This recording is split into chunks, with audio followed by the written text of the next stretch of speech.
યુવાન મિત્રો, હે વડીલો, તમે દાવો કરો, દાવો ખાલી જંગલ જમીનનો નહીં, આખા ગુજરાતનો દાવો કરો કે ગુજરાત તમારું છે.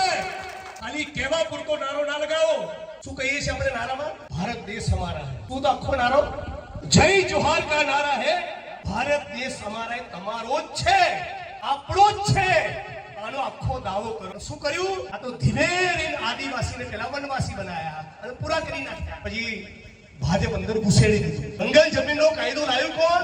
યુપીની સરકાર, કોંગ્રેસ પાર્ટી કેન્દ્રમાંથી. ત્યારે સોનિયાજીના વિઝનના કારણે ફોરેસ્ટ રાઇટ્સ એક્ટ, વન અધિકાર ધારો, જંગલ જમીનનો કાયદો મળ્યો છે. આનો જવાબ છે ઇન્કલાબ. અડિયાદ તોડી નાખો ભાજપના. ખૂણે ખૂણેથી, તાલુકેથી, જિલ્લેથી ભાજપનો સફાયો કરો. આવો કરો કે 100 માંથી 80-85 દલિતો, મુસ્લિમો, આદિવાસી, બીએનપી, ઓબીસી, કિસાન, મજદૂર અમે છીએ. માલિક, પૂંજીપતિ, લૂંટનારો, આરએસએસ વાળો તો 15-20% છે. તો દેશ તો અમારો છે, અમારા પરસેવાથી ચાલે છે. ઈટોના ભઠ્ઠામાં અમે, કેમિકલની ફેક્ટરીમાં અમે, ભરૂચની જીઆઈડીસીમાં અમે, ખેતરમાં દાડીઓ અમે કરીએ, ચણતર પ્લાસ્ટર અમે કરીએ, સફાઈનું કામ અમે કરીએ, ગટરમાં અમે કરીએ. તો દેશ કોનો થયો? તમારા બાપનો દેશ છે લૂંટેરાઓ. દેશ અમારો છે.